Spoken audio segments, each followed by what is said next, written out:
कुरान पाक ला करके जुनैद बगदादी के सामने रखा और कहा, है जुनैद, क्या ये मेरे नबी की तस्वीर नहीं है? आंखें देखना हो तो पढ़ो, मा ज़ागल बसर हुआ मा तगा, चेहरा देखना हो तो पढ़ो, वद्दुहा वल्लैलि इज़ा सजा, हाथ देखना हो तो पढ़ो, वमा रमैत इज़ रमैत वलाकिन्नल्लाह रमा। मुअज़्ज़ज़ सामीन इकराम, अस्सलामु अलैकुम वरहमतुल्लाहि वबरकातुहू। उम्मीद करते हैं कि आप तमामी हज़रात बख़ैर आफ़ियत होंगे।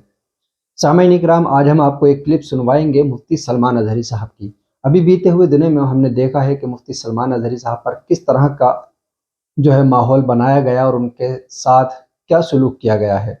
इस वक्त भी वो जेल में हैं। अल्लाह तबारक व तआला से सबसे पहले यही दुआ है कि अल्लाह तबारक व तआला उनको जल्द से जल्द रिहाई अता फरमाए। देखिए, कुरान मुक़द्दस की रोशनी में हुज़ूर अलैहिस्सलातु वस्सलाम की सीरत को जो इस क्लिप में बयान किया है वो हम आपको सुनवाएंगे।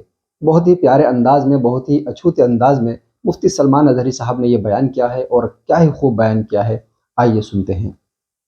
और कुरान पाक ला करके जुनैद बगदादी के सामने रखा और कहा, है जुनैद, क्या ये मेरे नबी की तस्वीर नहीं है? आंखें देखना हो तो पढ़ो, मा ज़ागल बसर हुआ मा तगा, चेहरा देखना हो तो पढ़ो, वद्दुहा वल्लैलि इज़ा सजा, हाथ देखना हो तो पढ़ो, वमा रमैत इज़ रमैत वलाकिन्नल्लाह रमा।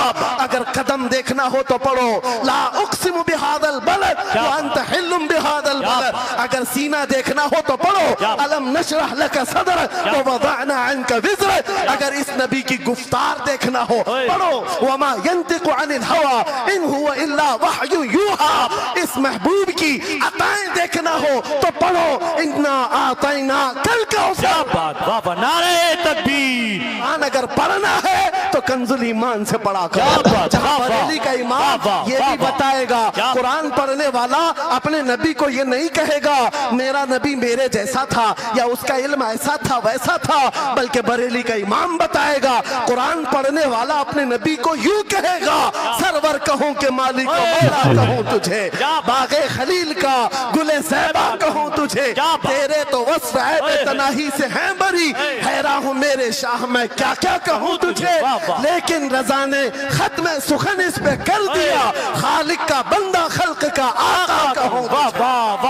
हमारा शिवा है पूरी दुनिया में कि सिर्फ और सिर्फ रसूल पाक की गुलाम कौम ऐसी है जो एक मिनट में पूरा सन्नाटा तारी कर सकती है। किसी ने एक साहब से पूछा था, वेल ट्रेन्ड फौज जो होती है, चाहे वो अमेरिका की हो कि रशिया की हो कि जापान की हो, चाइना की हो, उनसे पूछा गया कि अगर 10,000 फौज को सफों में खड़ा करना हो और उनको रेडी करना हो तो आपको कितना टाइम लगेगा?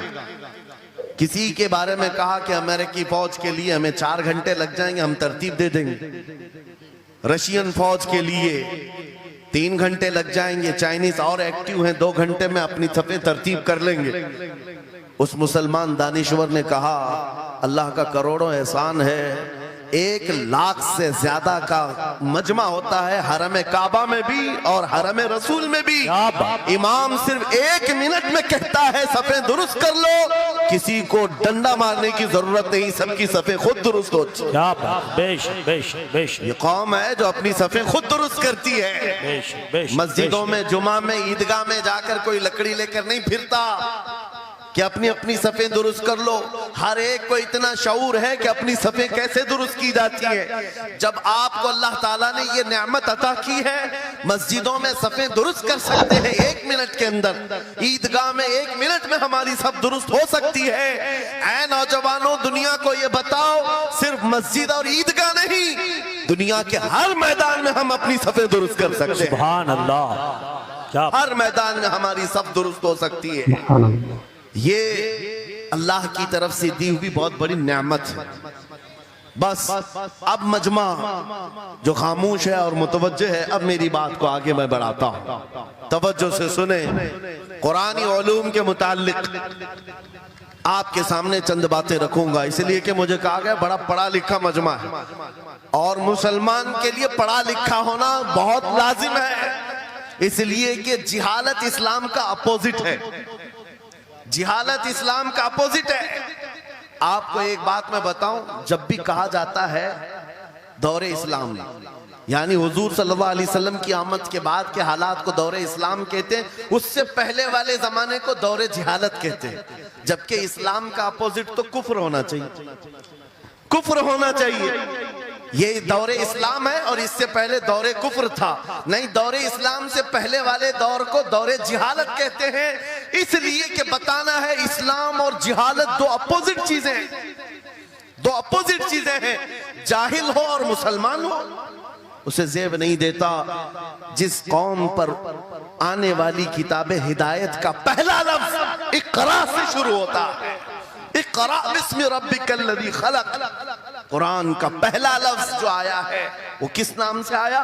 पढ़ो अपने रब के नाम से, पढ़ो अपने रब के नाम से। और इल्म नहीं है तो कुछ नहीं है तुम्हारे पास।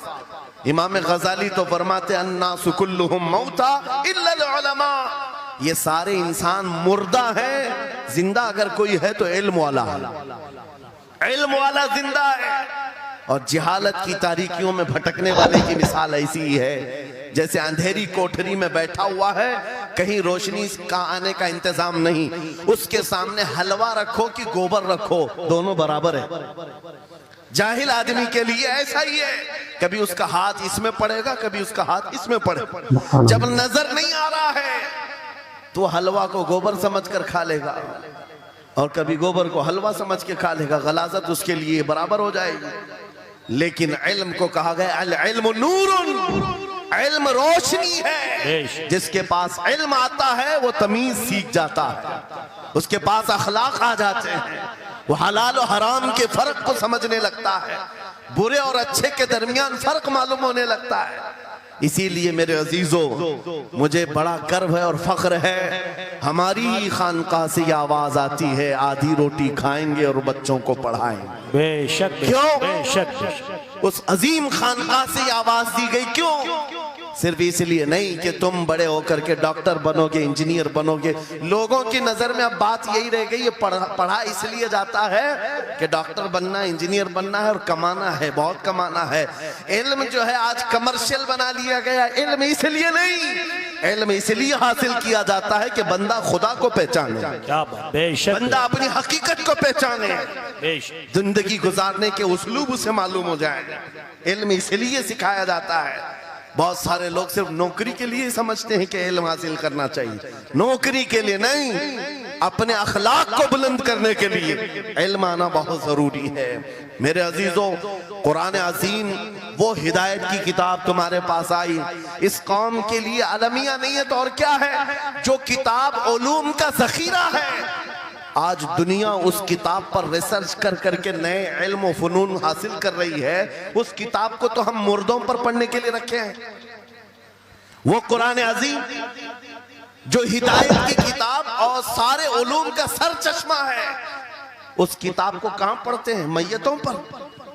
किसी का इंतकाल हो गया तो तीजे में पढ़ेंगे, चहलुम में पढ़ेंगे, 9वें में 20वें में पढ़ेंगे। वो ईसाले सवाब के लिए सिर्फ रखा गया। और उससे थोड़ा आगे बढ़ गए तो कसम खाने के लिए कुरान। आओ चलो हम कसम खाते कुरान पे हाथ रख करके, कुरान पे हाथ रख के। मियाँ क्या कुरान कसम खाने की किताब है? कुरान की वो आयत मैंने सबसे पहले पढ़ी, अल्लाह फरमाता ज़ालिकल किताबु ला रैब फीह, ये वो किताब है जिसमें शक की गुंजाइश नहीं, और ये हिदायत है परहेजगारों के लिए। और कुरान में 3 जगह ये लफ्ज आया है, हुदल लिन्नास, हुदल लिलमुमिनीन, हुदल लिलमुत्तकीन। ये सारे इंसानों के लिए भी हिदायत है, ये सारे ईमान वालों के लिए भी हिदायत है और परहेजगारों के लिए भी हिदायत है। सब हिदायत अलग अलग अंदाज से हासिल करते हैं।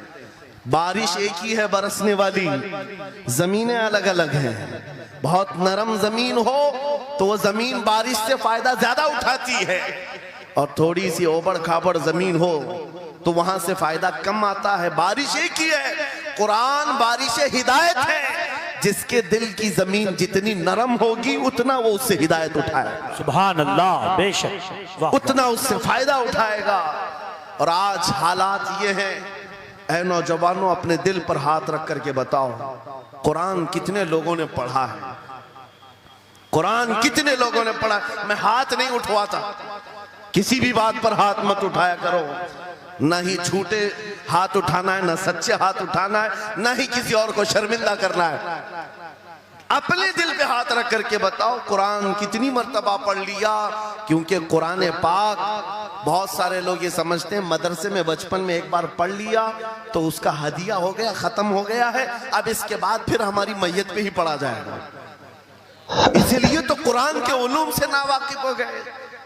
अरे समझना तो दूर की बात, देख करके पढ़ना भी मुश्किल है। आज लोगों का देख कर पढ़ना मुश्किल हो गया। कुरान तुम्हारे पास बहुत सारी किताबें नहीं है, बहुत सारे ग्रंथ नहीं, बहुत सारे वेद नहीं है जिनका शुमार ही नहीं है। तुम्हारे पास ओनली वन, एक किताब कुरान पाक, ऐसी महफूज किताब जिसके बारे में अल्लाह ताला खुद फरमाता है सूरह कमर में, वलक़द यस्सरनल कुरआन लिज़िक्रि फ़हल मिन मुद्दकिर। हमने कुरान को याद करने के लिए आसान बनाया है कोई याद करने वाला? 4 बार यह आयत अल्लाह ताला फरमाता है कोई याद करने वाला? अल्लाह जब फरमा रहा है कुरान आसान है तो कौन कहता है ये मुश्किल है? हमने खुद अपने हाथों तबाही को दावत दी है। दरसे कुरान को अगर हमने न भुलाया होता, ये जमाने ने जमाना न दिखाया होता, वो जमाने में मुअज़्ज़ज़ थे। मुसलमान होकर आज हम खार हुए हैं, तारीके कुरान होकर आज हम छोड़े बैठे हुए हैं। कुरान अजीम को छोड़कर बैठना कितनी बड़ी गुमराही है। आज हालात ऐसे आ गए कि कुरान को बदलने की बातें होने लग गई। क्यों? तुम उठाते ही नहीं। 26 आयतें निकाल दो, 25 आयतें निकाल दो, इसमें ये बातें, उसमें वो बातें हैं। मुसलमान को तो पता भी नहीं है कौन सी आयतों के बारे में ये वावेला मचाया जा रहा है। अरे तुम पढ़ो, तुम्हारे लिए कुरान आया है। ये जितनी भी कॉन्फ्रेंसें हैं, मैं समझता हूं इसके बदले हर जगह सुबह व शाम कुरान पढ़ने और पढ़ाने का इंतजाम हो जाए। इस तरह के हजारों जलसों से वो अफजल है। बेशक ये मैं नहीं कह रहा हूं, मेरे आका फरमाते हैं खैरुकुम मन तअल्लमल कुरान व अल्लमा। तुम में से सबसे बेहतरीन आदमी वो है जो कुरान सीखे और दूसरे को सिखाए। बेशक बेशक, सबसे बेहतरीन आदमी वो है कुरान को सीखे और दूसरे को सिखाए। आज नौजवानों के अंदर एक बड़ी तादाद मुझे देखने को मिलती है, उनको छोटी छोटी सूरतें भी नहीं मालूम, कुरान देख करके पढ़ना भी नहीं आता। बचपन में हमारे माँ बाप ने हमको सीने से लगा करके कुरान मदरसा भेजने की आदत डाली थी, और जब स्कूल जाते थे तो बस्ता पीछे लगा के जाते थे।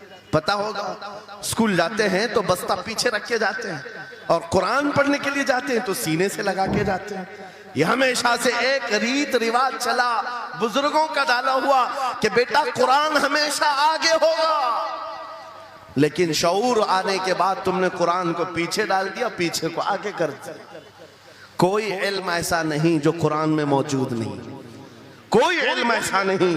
वला रतबिन वला याबिसिन इल्ला फी किताबिन मुबीन। मेरा मौला फरमाता है कोई खुश्की और तरी की बात ऐसी नहीं जो हमने कुरान में ना बयान की। वनज़्ज़लना अलैकल कुरान तिबयानन लिकुल्लि शै। रब फरमाता है हमने कुरान में हर चीज का वाज़ेह बयान उतारा है तुम पर। और सैयदना अब्दुल्लाह इब्न अब्बास, मुफस्सिरीन के सरदार, रसूल पाक सल्लल्लाहु ताला अलैहि वसल्लम के चचेरे भाई हजरत अब्दुल्लाह बिन अब्बास कहते हैं लौ ज़अली इक़ालु बईरिन लवजदतुहु फी किताबिल्लाह। कहते हैं अगर मेरे ऊंट की नकील की रस्सी भी गुम हो जाए, मैं उसको किताबुल्लाह कुरान में ढूंढ लूंगा। क्या बात, वाह वाह वाह वाह। मैं उसको कुरान में ढूंढ लूंगा। उनके पास उलूम कुरान थे। और आप क्या समझते हैं कुरान में क्या नहीं है? साइंस की इजादात को अगर आप लेकर के बैठे, मैंने अपना पूरा बयान रिकॉर्ड किया है 2 साल कबल ही। यहाँ वक्त की किल्लत है, मैं आपके सामने अर्ज करता हूँ। 16वीं सदी के बाद या 18वीं सदी के बाद साइंस की तरक्कियात ने अपना पैर जमाना शुरू किया है इस रुए जमीन पर, जबकि मेरे मुस्तफ़ा करीम सल्लल्लाहु ताला अलैहि वसल्लम की जुबान अक़दस से निकले हुए कलमात जो कुरान में मौजूद हैं, उठाओ और मैं बताता हूँ हर चीज का इल्म कुरान में मौजूद है। जब कोई सोनोग्राफी का इंतजाम नहीं था, ना सिटी स्कैन हो सकता था, ना एक्सरे का कोई इल्म किसी के पास था, उस वक्त कुरान कह रहा है एम्ब्रियोलॉजी के बारे में। क्या बात, एम्ब्रियोलॉजी क्या है? बच्चा पैदा होने की जो उसके नशो नुमा की जो मुद्दत होती है, किस तरह पेट में बच्चे की तख्लीक होती है, कुरान में मौला फरमाता है सुम्मा जअलनाहु नुतफतन फी क़रारिन मकीन सुम्मा खलक़ना नुतफत अलक़तन फ़खलक़ना अलक़त मुदग़तन फ़खलक़ना मुदग़त इज़ामन फ़कसौना इज़ाम लहमा सुम्मा अंशअनाहु खल्क़न आख़र फ़तबारकल्लाहु अहसनुल ख़ालिक़ीन। मौला फरमाता है हमने नुतफे से अलका बनाया। नुतफा क्या है? स्पर्म का वो एक कतरा जो मर्द के जरिए से औरत के रहम में जाता है, उसके बच्चे की थैली में जाता है, एक नुतफा, एक बूंद, जिसको नुतफा कहा गया है। मौला फरमाता है हमने नुतफे से अलका बनाया। अलका किसको कहते हैं? साइंस में पढ़ने वाले अगर स्टूडेंट्स हो तो समझ जाएंगे। अगर कोई मेडिकल साइंस का कोई स्टूडेंट है तो उसे मालूम होना चाहिए एम्ब्रियोलॉजी में चिपचिपा हुआ च्युइंगम जो होता है उसको अलका कहते हैं अरबी में। और आज साइंस ये कहती है कि पहले बाप के नुतफे के एक कतरे से एक छोटा सा खून का टुकड़ा बनता है जो चिपचिपा होता है, फिर उसके बाद एक गोश्त का टुकड़ा होता है, फिर उसके बाद उसमें हड्डियां बनती हैं, फिर उसके बाद उस पर चमड़ियां